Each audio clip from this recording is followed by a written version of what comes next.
All right. I know it's stormy in a lot of parts of the USA at least, and California is no exception, but we're about to go to the desert where it is nice and warm and toasty and beautiful. That's not the desert.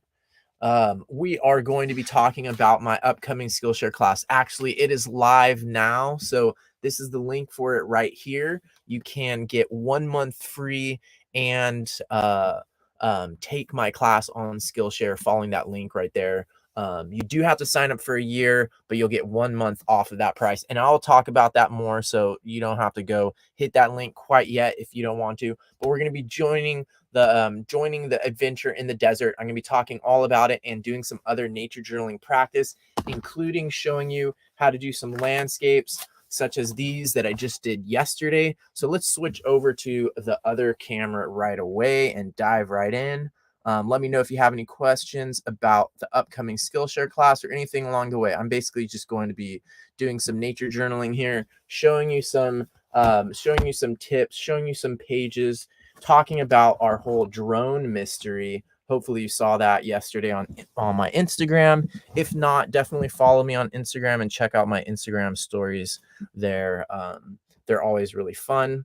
And I posted a bunch of cool stuff about this bee, and I do have the bee here.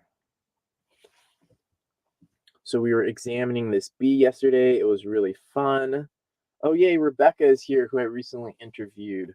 So I'm going to dive right in and share a few pages, recent pages, some of the ones that I did in the Skillshare class that is now live. But first, let's talk about this drone a teeny bit.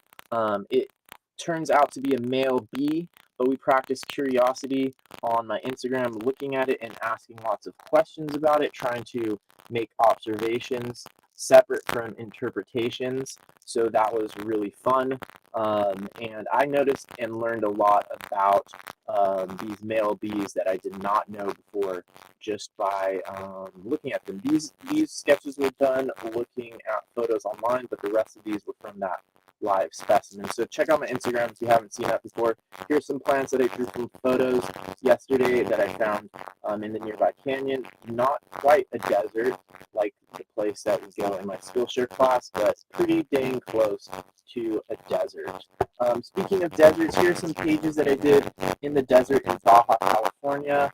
This is a free show on my YouTube channel. I think I did multiple shows while I was there. Here you can see these extinct volcanoes and this long beach. This is sanderlings, I believe, type of shorebird. Here are the scientists doing some research projects that I was tagging along with. And there's even a video about how I made this map. But that was another desert trip. Here's a really cool, I believe it's a euphorbia. Yeah, look at that classic euphorbia flower. That was really fun. So all these pages were done in a different but nearby desert. Some of the species are even the same between the desert in Baja California and the desert in Anza-Borrego. In Anza-Borrego is where I went for my audio breaking up. Hopefully, it could be the internet connection because of the storm. But let me try switching mics and see if that helps. I'm going to change my microphone to one. Hopefully this will be better sound. Let me know if that's better sound. All right, I'm not going to do a complete flip through. I do the complete flip throughs of these journals for my Patreon sponsors, and I think I'm a little bit behind, but I'm going to flip through some of these pages from Baja since that's another desert, and I am going to show some of my recent pages in my current journal, which is right here. Okay, good. I'm glad the sound got better. I got my tea here and no breakfast, but I think this dark chocolate has espresso beans in it, so that counts. Other recent stuff, here's an agave that I did in coastal San Diego, also a peninsular species, so the Baja California Peninsula. And then skipping through all this tropical rainforest stuff, let's get back to the desert. Here's some stuff in coastal San Diego. Again, you can see I'm doing some collage as well, and collage here with maps. And I don't talk about that in the Skillshare video, but maybe I'll talk about that in a future video. I do Nature Journal a complete plant. So here's another agave species done there. But what we're going to do now is I have some images and I'm going to share those. And we're going to do some drawing from those images. So let's see if I can add this in here. Wow, look at that. Actually, this one's just for the Skillshare class. Let me flip through that one. Okay, first what we're going to do, so for anybody at home who wants to kind of warm up their, get a little warm up in, we're going to do a little bit of like modified blind contour drawing to get started here. Let me see if I can show you my drawing. My drawing, while we do this, is not going to be that important. If you already know how to do blind contour drawing, that's fine. Oh, also, by the way, just as a reminder, that link there is the link to my Skillshare class. It should be possible to do a free 7-day trial, but with this link, you can also get 1 month free from a year subscription. I'll talk more about the cost breakdown. I know I'm on an extreme budget right now. So if you are as well, I will talk about the cost breakdown so we can get like a really clear idea of how much Skillshare actually costs. But for right now, we're going to do some warm up.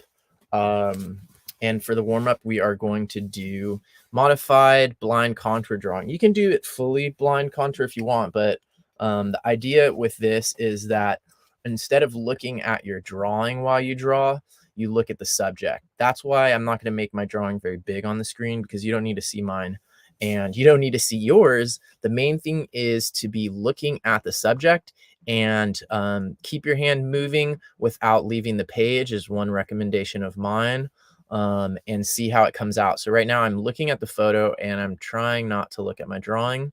So you kind of have to position your drawing a little bit further away from the subject that you're looking at. People do this with their hands, but plants work as well. Your hand is always a willing and free subject that you don't have to pay to model for you. Plants, you don't have to pay either. And so I'm not lifting up, and I'm just kind of going through and practicing observation and the hand movement. So now I can look down. My drawing looks kind of funky, but it was a good warm up. This might be easier than hands in some ways. So that is a blind contour drawing. And you could do, you know, a bunch of these in just 5 minutes. And if you did that every day, I guarantee your art would get better. So now what I'm going to do is called a modified blind contour. So instead of not looking at all, I'm going to look at my drawing every once in a while. If you have really stiff drawings or you're a perfectionist, this is a good practice for you. Sounds like Woocher Wildlings had a funny looking first one, and that is totally fine. That is fine. Don't worry about that. Just keep going. And you know, one thing some people do is they watercolor. Maybe we'll do this with one, is they watercolor these in afterwards, and it can look really cool. I know Kate Rudder, who I've interviewed on the show, has done that before. Oops, I'm supposed to be looking occasionally. So now try one where you kind of look at your drawing occasionally, but look at your subject more. So look at the photo of the spiny thing here. It is from an ocotillo, which is a desert plant that I nature journaled on that virtual nature journaling adventure that you can go on too. So this time I am looking at my drawing. So like right now I'm looking at my drawing and I'm putting in these darks that I didn't before. So you can see that with the modified blind contour, you can get some of the freedom of the blind contour and you can get a little bit more control. So if you notice that your drawings are often sort of stiff, let me put this on solo layout or remove.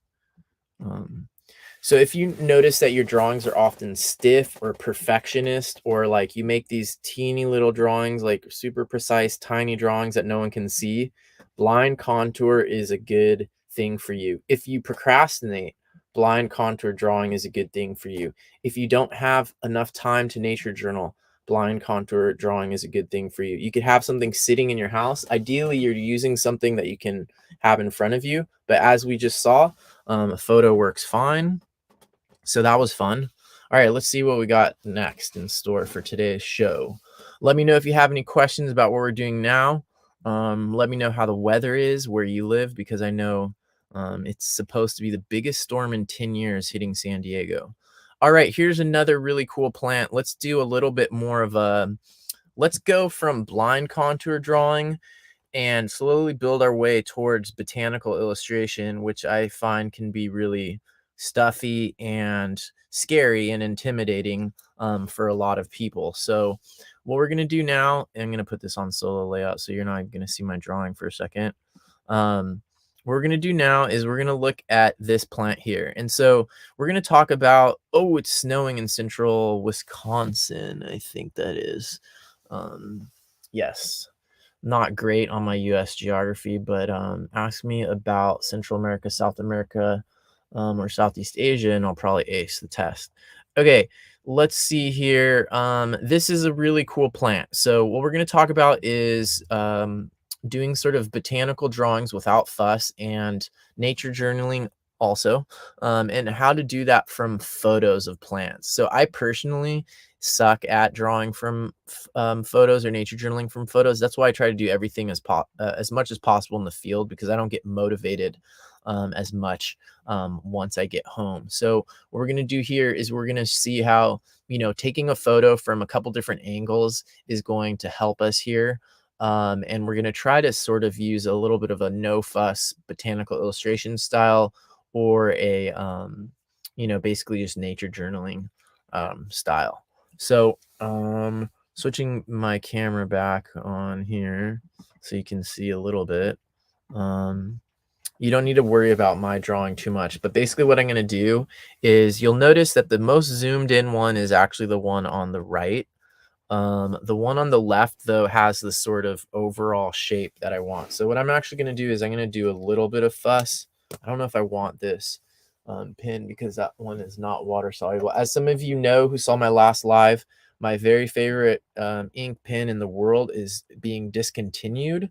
So I'm very sad about that. I have in my window a couple of the fallen soldiers from past nature journaling adventures, and lots of filled pages with these wonderful Pilot Fudayaku pens that I've recommended in a lot of my videos, but they're no longer being made. I have like one or two more that still has a teeny bit of ink. So that's sad. They are waterproof ink, which is great, because then I can do watercolor over them. Whereas some of the new ones, such as this, don't seem to, they come in a waterproof version. All right, let me get a little more comfortable here.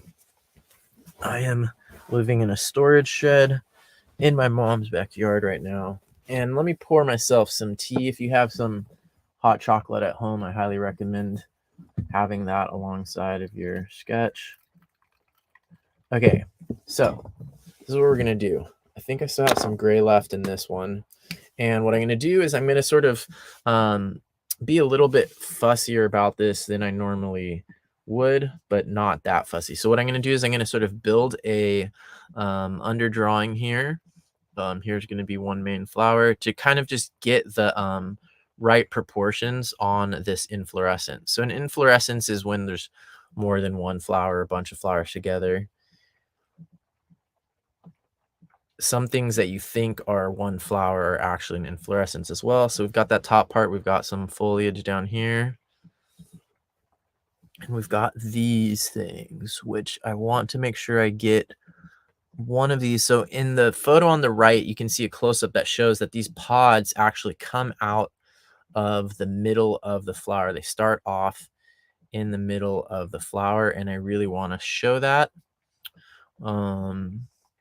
And I've got more foliage coming down here, and I want to show that there's sort of a central stick. This is a semi-woody plant, so I want to make sure that I show that.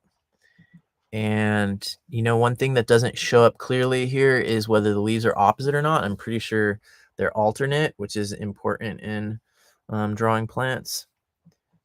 And in that nature journal adventure on Skillshare, it's a virtual adventure that you can join in on. We do some plant drawing in the desert. It's really fun. Okay. Okay, so now if you can't see my drawing, that's fine. Basically all I did was sort of map out a little bit of an underdrawing in gray ink for that middle photo there. Shows kind of the general part of the plant, and then I'm going to zoom in on one of these flowers at a certain point, but not now. Okay, so I'm not going to waste too much time at this stage, all right, because this isn't really intense precise botanical illustration. Okay, so we're not going to let that perfectionism or fear slow us down here. Okay, so I'm going to go straight in. You could, if you wanted to, probably do some color at this stage, but I'm not going to.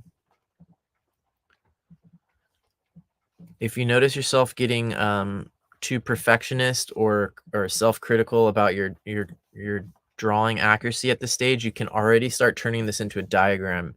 Remember, if you think you can't draw, then you can use the sort of diagramming approach, and by adding sort of arrows and words, you immediately take the pressure off of your drawing, and that is a really helpful unlock for a lot of people. Okay, so these flowers are sort of pointing to the side. I know they have the little stigmas or stamens coming out of them. And I need one. So I'm going to use the flower on the right. This is where I'm going to make it sort of a composite. The photo on the right has a good close-up, sort of looking into a flower, and I'm going to try to use that one. So you can already see, even though we have 3 photos here that I intentionally took for this purpose, you can see we might not have all the information that we need. And this is one of the reasons why I think doing all of this in the field is so much better, because what if suddenly you have a question about the stamens and you want to look a little bit closer? Well, if you're working from photos, you're going to be really limited in that way. So try to get as comfortable as possible nature journaling in the field. And that's one of the things that you can do in that Skillshare class. While doing it virtually, you can start practicing getting ready for doing it in the field. And I know it's snowy and rainy and not great weather in a lot of places today, so doing an online nature journaling adventure is probably the way to go. Okay, so at some point these turn into the pods, and that is the part I don't fully understand. So what it probably is, to use some botanical terminology, is this plant probably has what's called a superior ovary.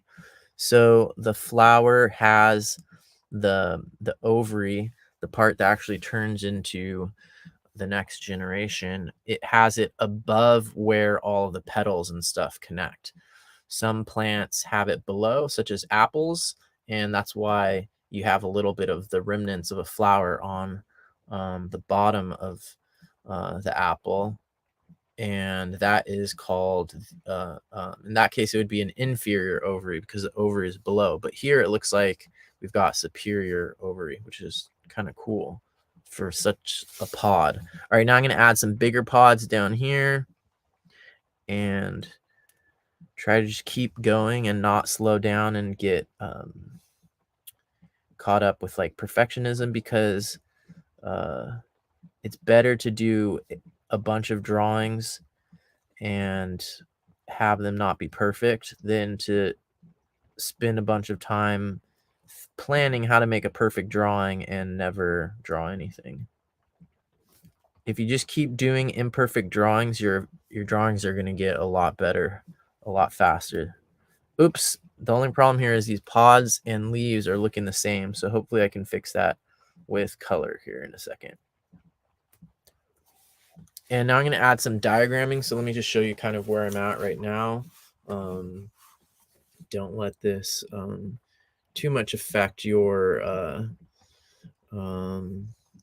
too much affect how you're thinking about this. So just temporarily, you can see where I'm at with this. Didn't spend too much time on the underdrawing, as you can see, and put that ink in right away. And now I'm going to add color. So we're going for sort of a no fuss botanical illustration that captures the essence of this plant, captures the important stuff, but doesn't have to be super precise and doesn't have to, trigger our procrastination tendencies.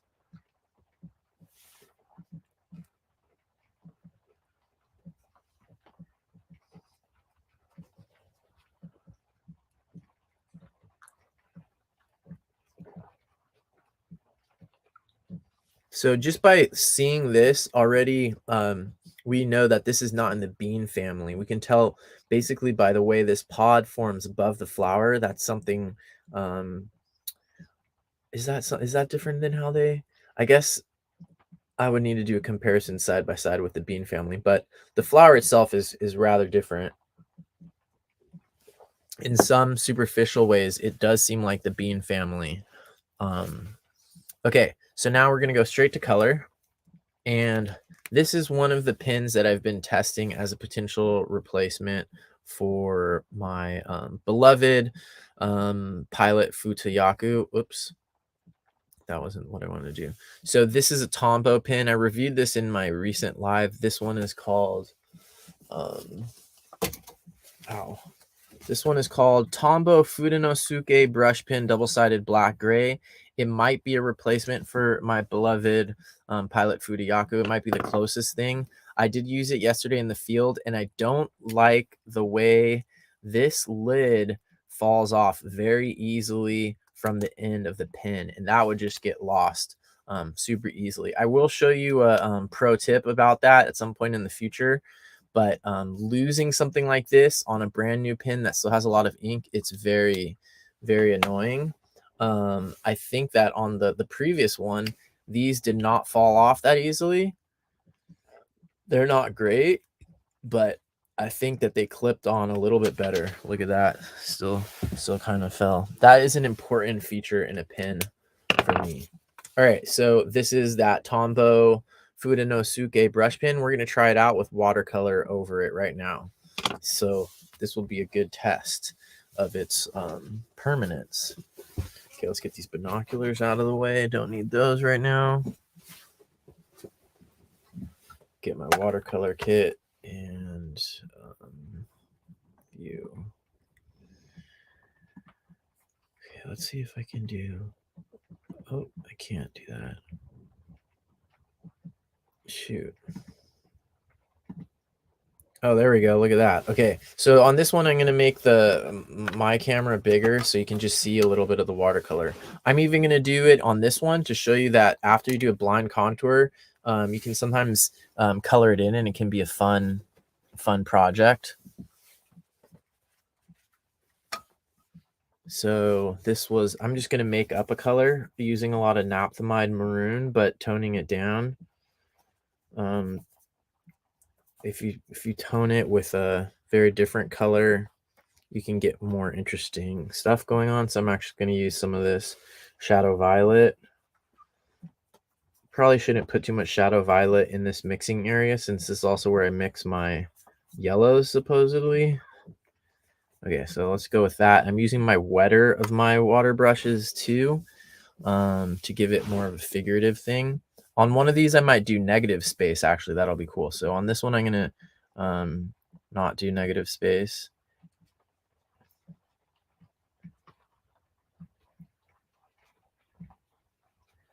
And I'm not actually looking at the photo of this spiny ocotillo anymore, but that's fine.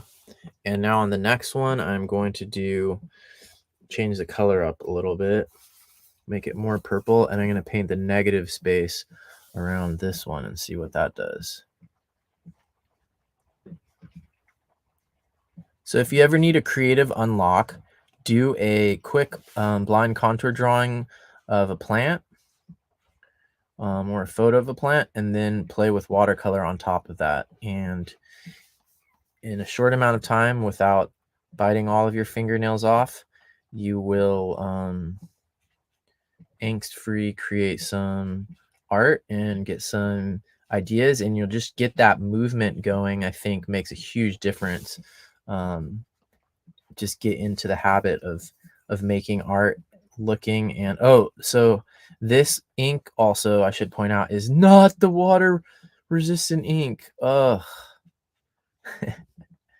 Sometimes it is good to try doing watercolor on top of ink that's not water resistant, just so you know what it does. And that, my friends, is what it does. And it had dried for a long time too. So it had a full chance to dry, but it still got kind of funky there in this one. But it's okay. You can see how, that quick, blind contour warm up with a little bit of watercolor, it looks pretty nice. You could probably sell that on Etsy. All right, so now we're going to go into the next plant, the one that we have up here. Oh, just for people who didn't see, I'll go back to, that's the one. The light on it is so much warmer now that I'm looking at it, but that's fine. Okay, so now we're going to do this one. And I should write down what ink I used up here. So this is the Pilot Shunpitsu black ink.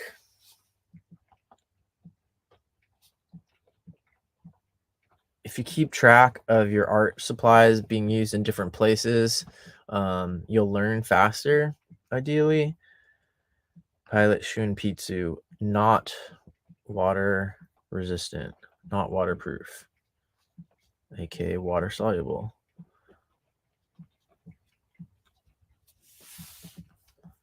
All right, time to color in this other one. And pour myself some more tea. It's raining outside. Okay.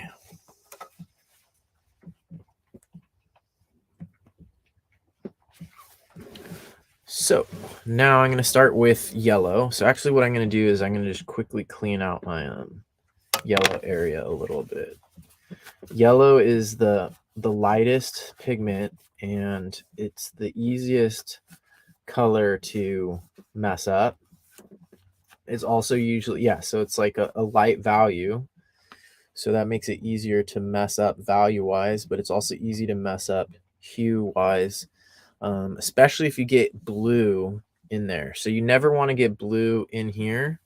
And if you want to be precise about your yellows, like if you want to do really accurate color matching, you might want to clean that area.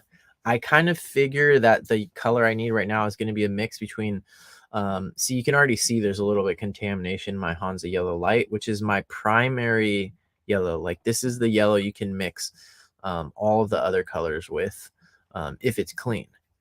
So you can see that it is a very saturated yellow, but the plant that I'm doing, the flower is not quite that saturated of a yellow. It's actually a little bit warmer. So I'm going to mix in, I think this is just Hansa Yellow Medium. So I'm going to mix in this Hansa Yellow Medium, which basically on some level has a little bit more red or orange in it. So I'm going to mix that. And this one would probably straight off be fine. You could look for, maybe there's highlights that would be Hansa Yellow Light, and then other places that would be Hansa Yellow Medium. But I'm just going to color these flowers basically all the same. And even these stigmas or stamen, whatever these filaments are, they're all basically going to get yellow. And when I look up here, only some of these buds are yellow, not all of them. There's even some leaves, it looks like, mixed into that part.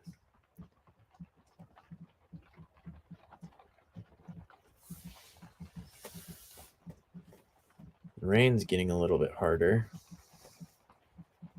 Sometimes it floods in my mom's backyard. A lot of the buildings in San Diego aren't built very well for rain.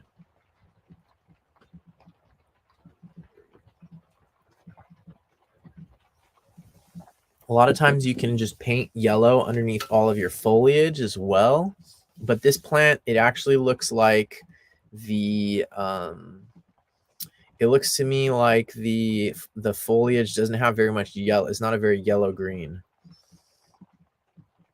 So we're going to have to mix a special green, and it actually looks like it has a lot of blue in it. It's sort of like a blue-gray. So I often do that over here in my gouache mixing area. Whoops, I got yellow in there. But that's okay. We're going to take some of this leftover blues that I've mixed for blue-grays. So I'm basically mixing white into blues and greens over here. And this is actually looking pretty close already. Maybe a little bit too yellow. So I can get white from here. When you add white to a color, it takes away the saturation and the transparency as well. So you've got to be cognizant of that, as opposed to just using like a plain green. So now I'm going to take a little bit of this chromium oxide and add it into here. And I think that's good enough. So I'm going to go for that. And I'm going to paint my stem this color as well. And then I'll come back and I'll leave the pods, because the pods have a slightly different green.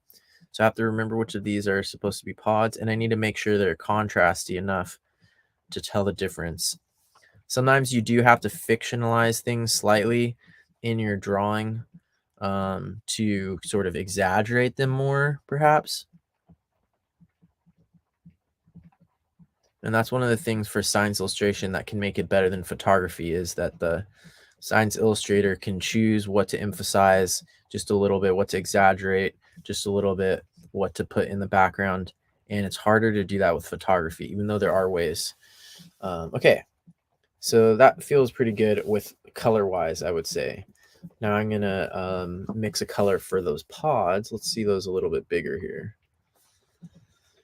They even have a little bit of brown. So these pods are probably sort of a mixture of greens and pinks or purple, actually, that makes that brownish color on the pods. So we can try to be precise with that. One way to do that would just be to layer in green first and then come over it with a purple, maybe while it's still wet. So let's see if we can get those colors kind of planned out in advance. So I'm going to use a little bit of the same chromium oxide, but I'm going to add a little bit more of a saturated green to it, this phthalo yellow green. So that's a pretty strong green right there. And what I'm going to do is make sure it has a lot of water in it, because that looks too strong right now. So I'm adding water just by squeezing my water brush here. You can also clean some of the pigment off of the brush. Okay, and then what I'm going to do is I'm going to put this green down, and while this is still wet, I'm going to put some like magenta into it, or maybe the naphthalide maroon, and try to create that sort of brownish color of these pods. And the smaller ones are actually more brown, not less. It's a good observation. So I'm cleaning my brush completely now, and I'm going to get that other color. So I'm going to take this naphthalide maroon right here. And while this is still a little bit wet, I'm going to just drip that into here. So looking a little bit too saturated. And this one, I want it a lot more. I could always come back and do another layer, but you can see how that spread into that pod in sort of a natural kind of spreading way. That might not actually be where the color starts. Let's see. It looks like on the bigger pods, it's sort of unevenly distributed. But whatever, I think that I'm going to go with that. Like, this would be fine to leave this illustration just like this. And this is what I would call a no fuss botanical illustration. This was really quick to do. It would be better if I were nature journaling. I would definitely include a lot more notes on this, but this is the type of no fuss botanical drawing that we're going to do in that Skillshare class. So I'm just going to post here again. Here is a referral link that you can find the class on Skillshare. If you don't have Skillshare already, then you will be able to get 1 month free from a year-long subscription. I'm about to talk about the pros and cons of Skillshare in a second, but this is the type of botanical drawing that we do in the desert. It's a virtual adventure, so it feels like you're out there with me, sort of like those books. I never really liked them that much as a kid, but there was like these choose your own adventure books, and I think the concept is very cool. It's not quite as in-depth with like multiple endings as a choose your own adventure, but it is a virtual adventure, so it feels like you're there in the desert with me. So speaking of that, let's see if we can see some more imagery from that amazing desert. Ooh, this is what we should do actually. So this is another plant closely related to that last one. This would give us a joint comparison. So when you draw two things side by side, you can learn a lot more about them, sort of like with that drone bee we looked at on my Instagram stories. So maybe we'll come back to draw this if we want to. Ooh, here's an example of one of the plants from my nature journaling virtual adventure in the desert. This plant is flowering out there. This is a tuberosa. It's flowering out in the desert right now. And even though it might be snowing or raining where you are, you could get on that virtual adventure on my Skillshare class and do a little botanical illustration of a plant like that. Ooh, here's a really cool mushroom popping up out there in the desert. And here's a landscape. This isn't the desert. This is here in San Diego, so not that far from the desert, but a little bit wetter. And we're gonna do some. We're gonna talk about landscape drawing here because that's one of the other things we do in that Skillshare class. Look at those cool images from out there in the desert. But can't show you all of those because I have to save some of them for the Skillshare class. So we're gonna go back to here, and we are going to talk about landscape drawings, because that's the other main thing that I focused on in the Skillshare class. So here you can see is this almost dry? Here you can see some landscape drawings I did at this same location. So you might recognize this spot right here. There's the mountain in the background. There's this big mountain or hill here, and then there's another one. So you might recognize that from the photo. We're going to talk about how to choose a good subject, and this is something that we do in that Skillshare class. So I'm going to simplify it a little bit now and talk about it. Might be time to eat breakfast pretty soon here.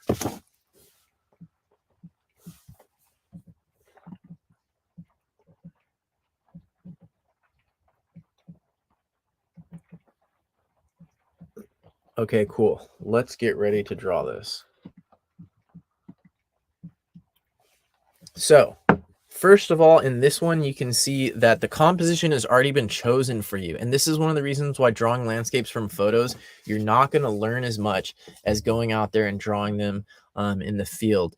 In this case, if you drew a line, I should have, on my phone, I have it set up so that I can see the grid lines, and that helps me with composition. But you could tell from home that if you drew a line through the middle of this lengthwise, this horizon line or these hills are going to be right along that midline. That is not ideal. If you drew a line through the middle of the photo up left to right, it would cut right through the middle of that mountain. So the way that this photo is centered is not ideal, but we're going to try to draw it in a second anyways. The other one here, you can see it's less centered. So in this case, the horizon line is pretty close to middle. It would be better if it was down a little bit more, but at least this sort of notch, that notch between the mountains is not right in the middle of the image. You can also see that this one is zoomed out more. And this is something you can't do with your eyes. So this photo right here is a good representation of what you can fit on your page. Unfortunately, your eyes are seeing a way wider view of this. And I have a whole video called drawing landscapes using a viewfinder where I talk about this problem, because this is actually an amazing thing about your visual system, but it makes it harder to draw. So taking photos, it can be helpful in that way because it shows you how you're going to have to crop something. People usually aren't good at cropping in their mind, in their imagination. Here you can see the pages where here you can see the page where I did multiple thumbnails.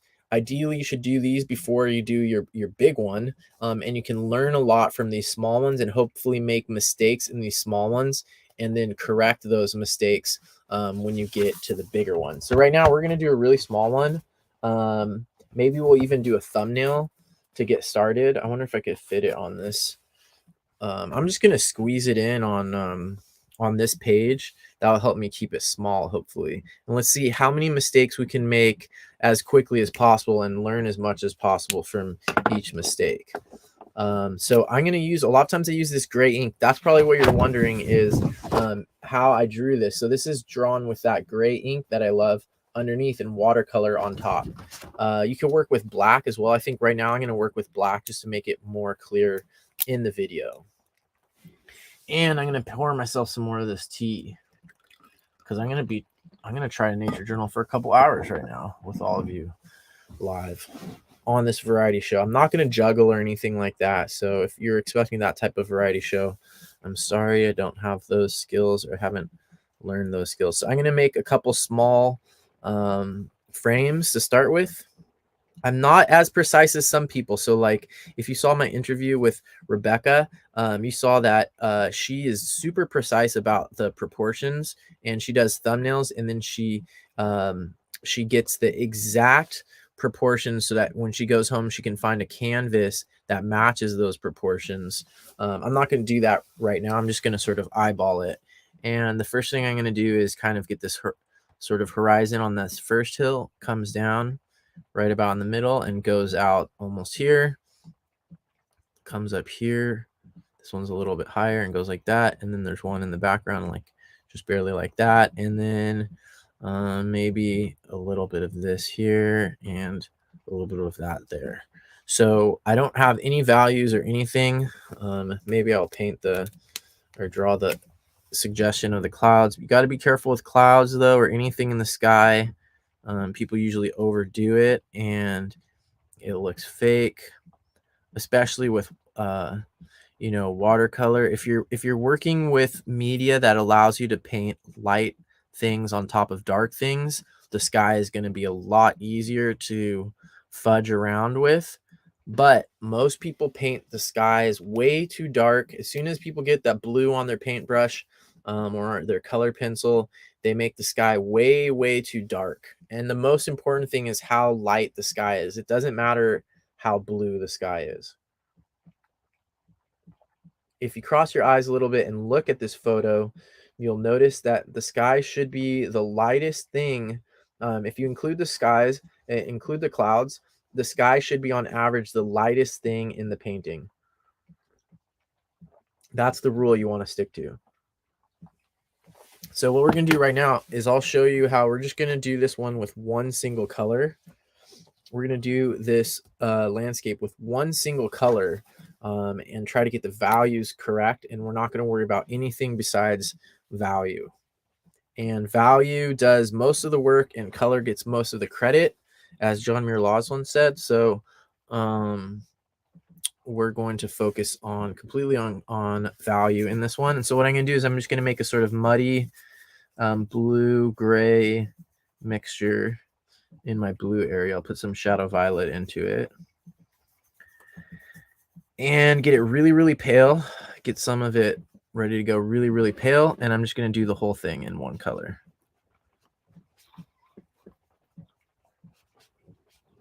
It's kind of a wet wash, so we're going to have to wait a little bit for that to dry.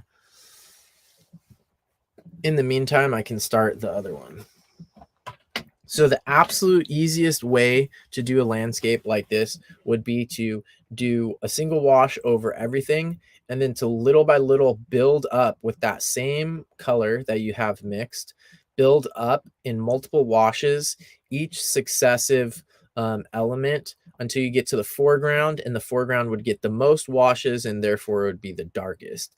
The foreground element should be darker and it should sort of recede that way, and that's atmospheric perspective. Atmospheric perspective gives the illusion of depth in your paintings, and the illusion of three-dimensionality in your landscape painting is probably the most important thing for you to go for. That and composition are the two most important things. Of course, you could do a impressionist landscape where you don't worry about depth at all, but that's a whole nother thing. History underfoot is here. No worries. You can scroll back to the start if you want. I've just been talking about the Skillshare class and then doing some botanical drawings. We did a warm up, which you might want to do. And now we're talking about landscape drawings from photos, and we're doing a few. So on the second one, I'm actually going to see if I can do on my second thumbnail.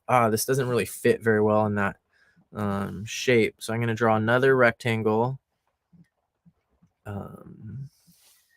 I am sort of winging it on all these proportions, mind you.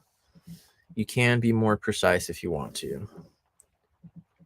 Oh, Marina is here too. Hi, Marina. Thank you. Thanks for joining in. We are doing a thumbnail sketch of these landscapes here. Just took these photos yesterday. All right, so I have to make sure I make this one sufficiently different from the other one. It's zoomed out further. There's an interesting green thing here. You don't want too many elements in your landscape drawing. So figuring out what is essential and just drawing that and eliminating everything else. There's different shadows in this one because of the clouds, unfortunately.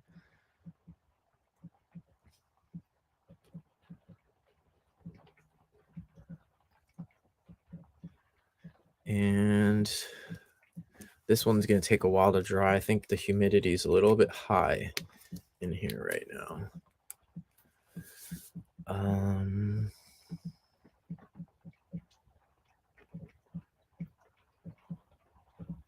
So in addition to atmospheric perspective, there's this other thing that is actually even easier to show depth with, and that is overlap. If you can make one hill overlapping another hill, that suggests to the human eye that there's distance there.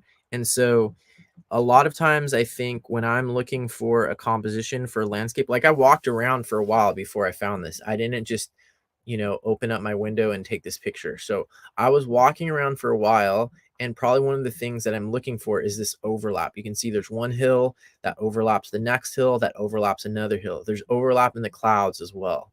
So I'm not going to get too caught up in the overlap of the clouds, but it's something that I want to know about and be able to suggest and not over exaggerate, hopefully. Oh, I think I'm going to sneeze. Okay. So now, is that first one even close to being? No, it's still totally wet. Okay. Well, the easiest version might end up taking the longest because we have to do that big wash. Other way to do this would be alla prima and try to get everything in one go with the watercolor. That can be hard, but it is possible, and it's a good thing to practice because sometimes in the field you need to work really quickly and you're not going to be able to build up washes. Like in the tropics, for example, if it's really humid, you're not going to be able to stand there in a light drizzle in the cloud forest waiting for this first wash to dry. You're going to want to try to do everything all at once. So let's see if I can demonstrate that and at least give it a go.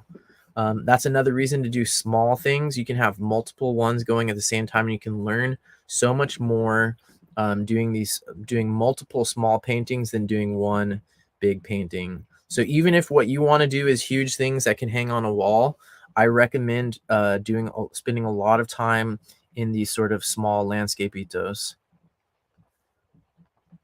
So you can see what I did there is I cleaned my brush and I came in because I want this to get lighter as it goes to the horizon. A rule of thumb is that the sky gets lighter as it gets closer to the horizon. So it's more darker blue up there, just like in the photo. If you look at the photo, you'll really notice that. The other thing I'm going to do is I'm going to paint this same blue I have to remember I'm doing this alla prima, so I'm going to try to get this all done in one. So what I'm going to actually do is now I need to get this quite a bit darker because I do want a strong contrast between the sky and the land. What I'm going to do is I'm going to make sort of a purple color for my furthest back mountain.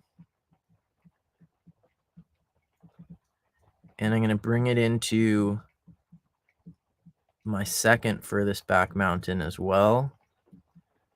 But the further forward one, I'm going to put a little bit more naphthalene maroon. So it's going to be warmer and hopefully darker without going into it's starting to go into the sky. So I was trying to keep a dry edge there so I could do this all alla prima without worrying about it turning into a huge wet on wet disaster, but it looks like a little bit escaped into the sky, and that's the place where I least want those colors. So I'm just going to roll up a corner of my paper towel and try to get it there. Hopefully no one will even notice. All right, now I'm going to keep going. One thing I want to do is I want to get this really saturated green in this teeny little corner in the foreground.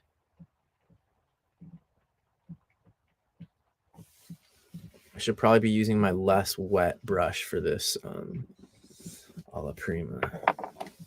Okay, try to get this in one go here. This water brush has less flow because it has algae growing in it, which I intentionally cultivate in one of my brushes and don't let grow in my other brushes, ideally. Okay, so it's a little bit hard to decide what color to make this, but the most important thing is how dark it is, so I'm going to focus on that. And I'm going to mix some gray into this green. This is my Perylene green, which is a very dark green. Also not too saturated, so I like that. I like mixing this gray with my greens. Okay, let's see how this goes. So I got a couple places where I don't want to create a wet on wet that's not dark enough. So I have to be mindful of that edge. Oops, I went into it.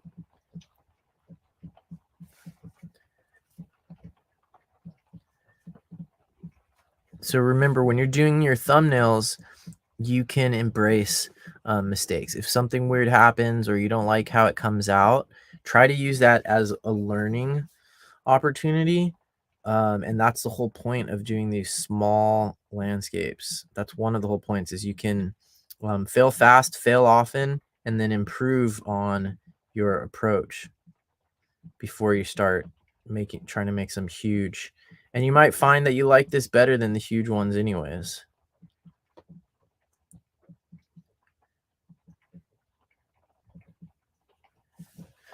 All right, I don't feel like it's really capturing the actual landscape that we're looking at, but it's something, and it was done all in one go. So that's how you would do that. I think my colors might be too saturated. I do like to use purples for background elements. It does suggest distance, or bringing in the blue from the sky and painting that over the background elements. As you can see in the photo, that furthest mountain has a lot of blue to it. And that is an effective atmospheric perspective. Ooh, a bird just flew. Oh, it's just a crow, I think, outside. And in my Skillshare class, we do a bunch of this. So for those of you just joining in, this is the link to my Skillshare class that is now live. If you don't have Skillshare already, you can join. With this link, you can join and get one free month out of a year subscription and take my class. It is a virtual nature journaling adventure. So in addition to painting landscapes and drawing plants, you get the feeling of actually being there, exploring in the desert with me. Okay, so I'm going to go back to my first one here. It's dry enough. Now I need to make sure I have that same color. Did I lose that color? Clean my brush off.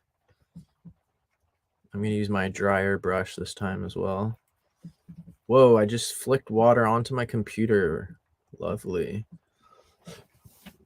Okay, and then I will discuss the cost benefit analysis for Skillshare in a minute. Okay, so let's see here. I think this was the color that I was using for that, but I can't totally tell. So at this point, what I could do is I could paint the sky around the clouds and make that darker. But what I'm gonna do instead is I'm gonna go straight to the foreground, and I'm going to paint all of these foreground elements. So the idea is you just keep moving forward one wash. These are called washes at a time. I think the other term for this is glazing when you do multiples. So right now you can see all of those just became darker than the sky. Equally dark though. So you can see in that top one there, top left thumbnail landscape, that all of the landforms are now darker than the sky. So that automatically brings them forward. What I'm going to do next is after these dry, I'm going to do the same thing on these front two, but not the furthest one. And then finally, I'll do it just on the closest one and not the rest. And that will give this graded levels of darkness coming forward. And the main thing you have to remember is you have to keep the same color and try to do each wash sort of the same strength as you move forward. Let me clean this drop of water off of my computer real quick.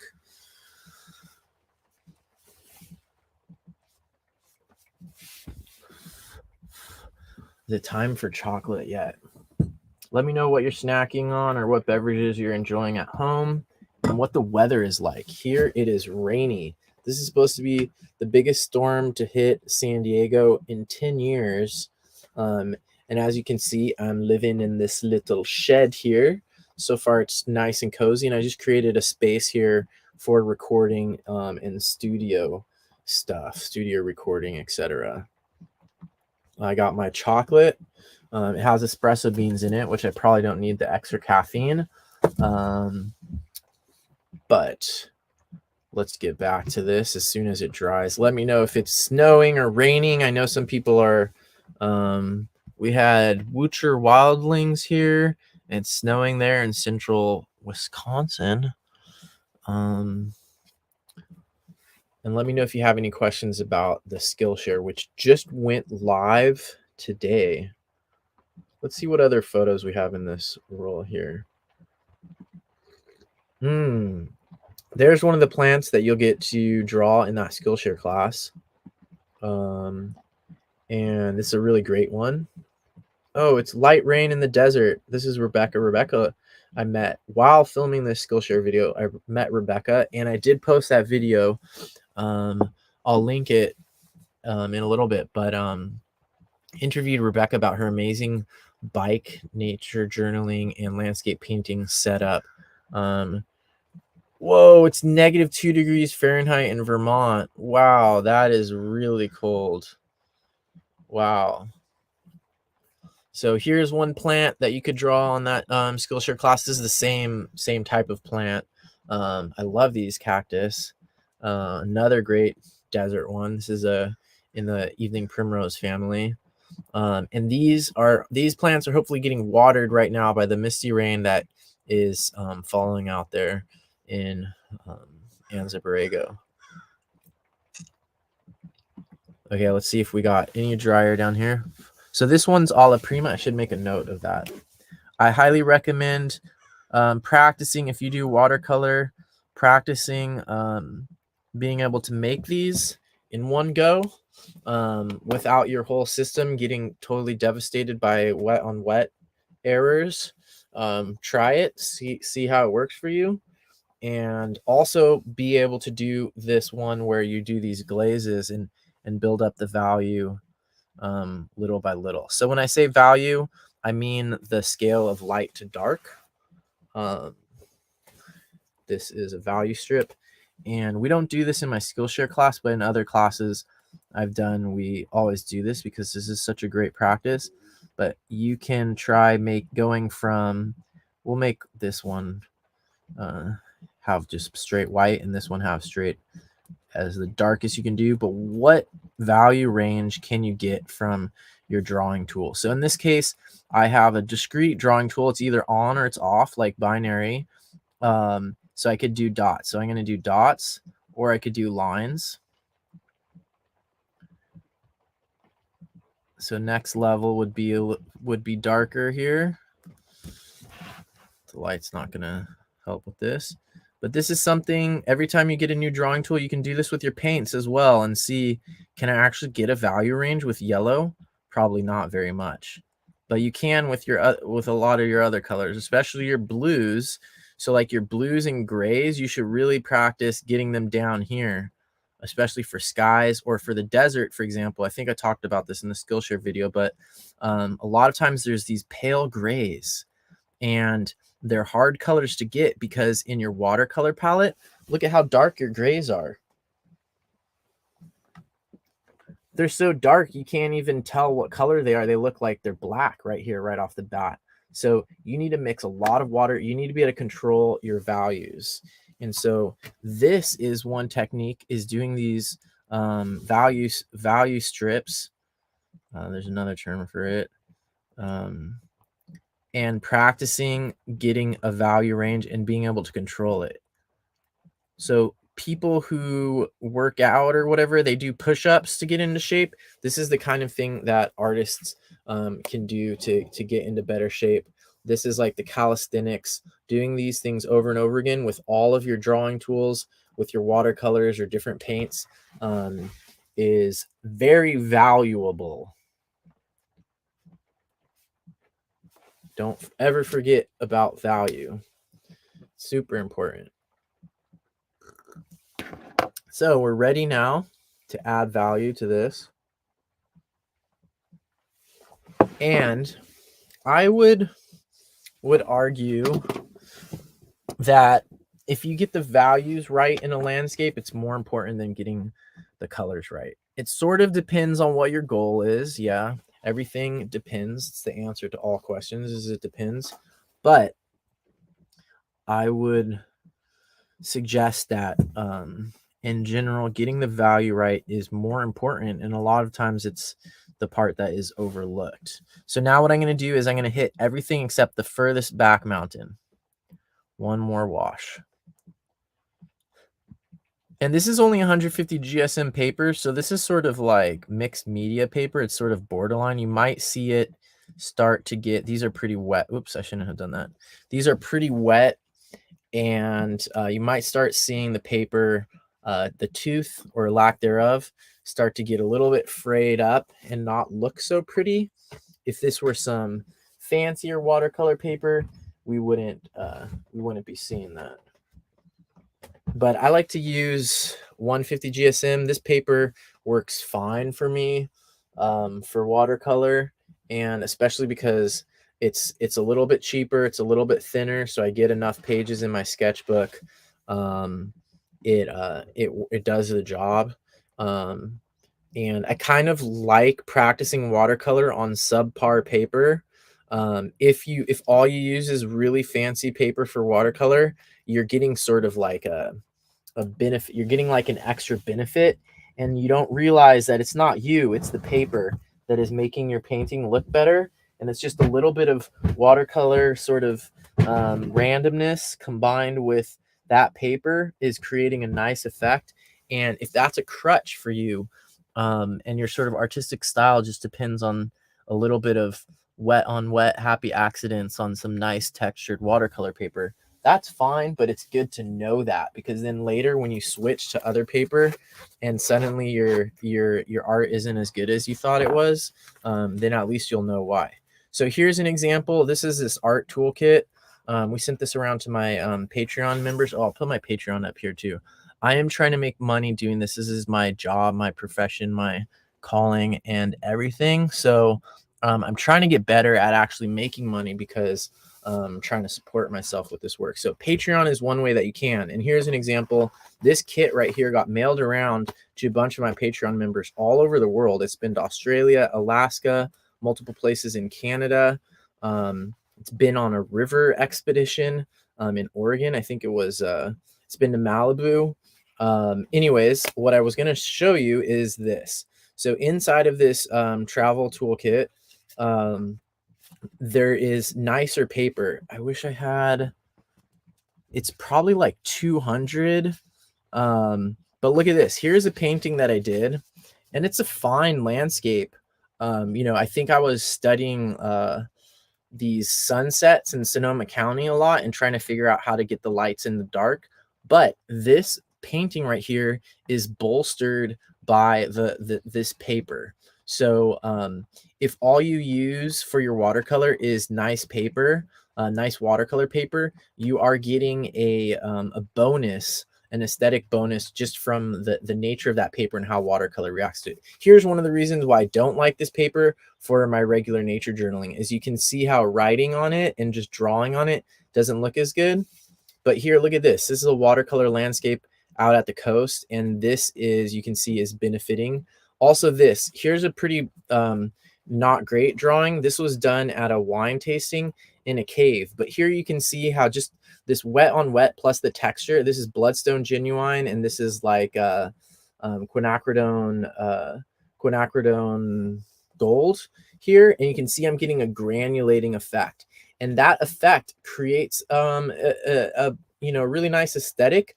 But that is because of this paper and because of watercolor. That's not necessarily like just me. So that's sort of a rant about watercolor paper. That being said, there's certain watercolor techniques that won't even work at all on paper like this, that you need the stronger paper. This is still drying, so I'm not going to get a finish doing that right this second. I'll take down my Patreon banner here because mainly we're talking about the Skillshare class. And in a second, I'm going to talk a little bit more about the Skillshare pricing and all of that. But just so you know, if you don't already have Skillshare, you can sign up with this link and you'll get 1 month free if you sign up for a year. It was a little bit, hopefully that is clear to you. It was a little bit unclear to me when I looked at it on Skillshare. So hopefully that didn't feel like some kind of trick, even though I wish they had worded that a little bit more clearly. I think it is possible to get a week for free, a week-long trial, and you could still check out my class. It's called Nature Journaling Virtual Adventure, Desert Plants and Landscapes. You could check that out. That's the way that I can actually get paid from Skillshare, is by how many minutes people spend watching the class and from the referral link. So just to be clear about how I get money out of it. So this is not drying quickly, so I'm going to wait on this, but basically all we have left is to do one more layer on this most foreground element, and that will make that darker, and that will give us this nice progression. I could try to do it here with just black ink to show you. The concept is, and you can see here that we also have this simplified thing where we almost just have 3 elements. Oops. That composition is way worse. But okay, so what I would do is sort of like if this one were completely black, the foreground should be darker. It should also have more details in it and be warmer, more saturated. And now I'm going to put this one like this. And like that. Doesn't quite work that great. I'm not very good at hatching anyways, but that suggests that the foreground is darker, the midground is a little bit less dark, and the background is the lightest, except for the sky is a little bit lighter. So that's the basic concept behind those landscapes, and I make it even more simplified, I think, in the Skillshare class. And we do it with some of these desert landscapes. So let's look at some more of these slides. How did I learn watercolor? Good question. I did take a class, and then I started experimenting with it on my own. I took one class at community college where we did a bunch of different stuff. It was useful, but since then I've been practicing a lot, and I have filled, this is number 51, but I think I have like 53 sketchbooks of this size that I have filled in the last I think 7 years, and so I have practiced a fair amount with watercolor, and doing these small landscapes is the best way to learn, in my opinion. But I did take one class in community college before that. Good question. Okay, let's see what other landscape images we have in this slideshow. Here's one plant, a tricky plant. That one we do in the Skillshare class. Here you can see one thing I'm going to point out on this is in the foreground, there's that cactus, but there's also the ocotillo, and it has those dark lines crossing out part of the foreground. That can be a really good thing to do in your paintings, and I'll show you an example here in a second. Having another plant here like this in your foreground can be good for your landscapes as well. All right, so let's remove this from the stream. So let me show you a couple more pages from my book, and then I'll describe some more stuff about the Skillshare class. So I want to show you one where I have the plant in the foreground. Here you can see it in the thumbnail, in a thumbnail version, but here you can see there's just a dark silhouette of a plant in the foreground. Here you can also see that there is maybe like 1, 2, 3, 4 elements plus the plant. In this one, there's basically 1, 2, 3 elements, 1, 2, 3 elements. This one, it's a little bit more complicated, but that's where you can mess things up. Once you start putting in, oh, there's a bush here, oh, there's a bush there, oh, there's actually another hill here, oh, there's a gully there. This is where you can actually mess things up. But ideally, everything within these elements should be more similar than the differences between the bigger elements. So like it should still be able to read as 1, 2, 3 sort of big elements, if that makes sense at all. So think about that next time you're doing a landscape painting. And right now I'm going to talk a little bit about the Skillshare before signing off for today. I'll be doing more lives this weekend.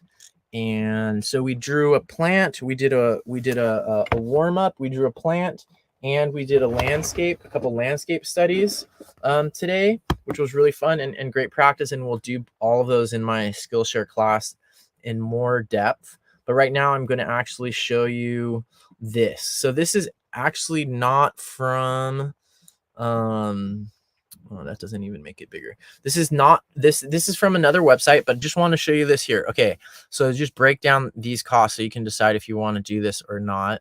Skillshare, it costs $168 a month. Masterclass costs $180 a month. Udemy costs $360. Coursera Plus costs $399. These are all online learning platforms, right? Skillshare has like 35,000 classes you can take about a bunch of different subjects, including nature journaling, like the one that I did, sewing, whatever. So now let's go down to this next table. So if you take only one class, if you signed up for Skillshare, for example, and all you took was my class, then my class is going to cost you $168. Now, I think my class is pretty good. And I think if we were in person in the desert for a couple days or for half a day or whatever, that price would be fine. But let's just say that if you sign up for Skillshare and only take one class, it's not that worth it. But as you can see down here, if you take 10 classes on Skillshare over the course of a year, each one is about $17. I think my class value is definitely at least $17 or $20 for one class. And if you do an online class with John Muir Laws or something, he asks that you donate $20. So if you take 10 classes over the course of a year, that's a pretty good value. Okay, so how much do you pay for Netflix? You probably pay something like $14 a month for Netflix just to sit there and watch videos. On Skillshare, at least you'll learn something. And let me actually switch my camera here to my other one. So I think if you want to actually do something more creative and actually learn something instead of, for example, just watching Netflix, this could be useful, and I'll put my link here again. If you sign up, then I actually get something. So this is my referral link for my class. It's a nature journaling virtual adventure. We will be exploring the desert together. It's basically like as if you were there with me without the rattlesnakes, without the spines. We'll go explore. We'll see different plants. You can draw a plant. You can draw a landscape. I go through all of it, of what it's like. It's pretty fun. I spent a lot of time creating it. And if you use this link right here, you can sign up for Skillshare. If you already have Skillshare and you watch my video, that will also help me. And then these referral links, I also get a percentage first. Oh, James just joined in. Hey, James, how's the weather over where you are? I used to do everything in pencil first, but it takes a really long time. So thanks for everybody that showed up. That was really fun. We filled a whole page, so that is always a good thing.